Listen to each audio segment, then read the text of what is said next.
ក្នុងចិត្តច្រើនណាស់ចង់និយាយចេញខ្លងអោយបានធូរ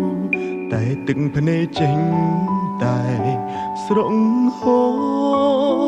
គិតយូរម្នាក់ឯងឡើយចំឈួតហើយគ្មានអ្នកខលពីសុខទុក្ខរបស់ខ្ញុំទេគ្មានអ្នកណាស្មឹងក្បែរជួយទាញខ្ញុំក្រោកឈរឡើ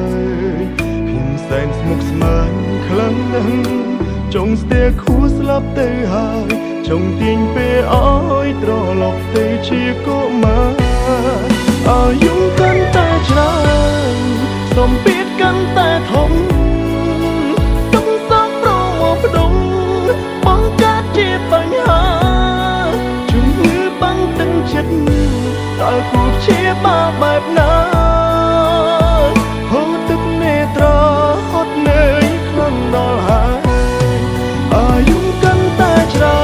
នសម្ពាធក៏កាន់ទ្វេ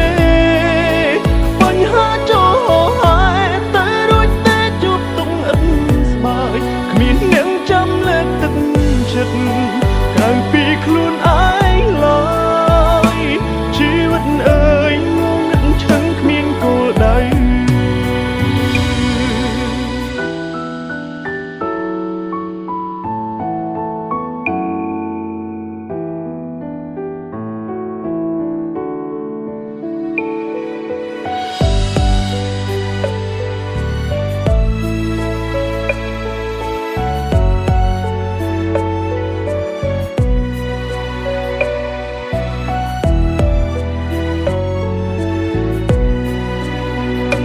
ខលពីសុខទុក្ខរបស់ខ្ញុំទេគ្មានអ្នកណាស្មឹងក្បែរជួយទាញខ្ញុំក្រោកឈរឡើយខ្ញុំសែនស្មុគស្មាញខ្លាំងណាស់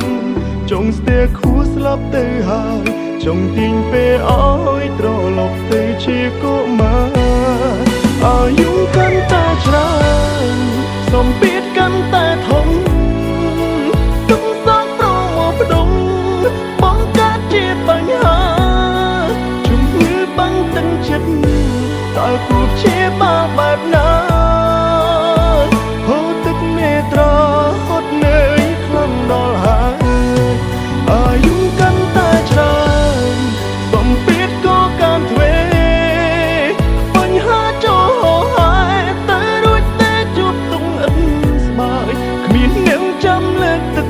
ចិត្តក្រៅពីខ្លួនឯងឡើយជីវិតអើយងងឹតឈឹងគ្មានគោលដៅគ្មានអ្នកចាំលើកទឹកចិត្តក្រៅពីខ្លួនឯងឡើយជីវិតអើយងងឹតឈឹងគ្មានគោល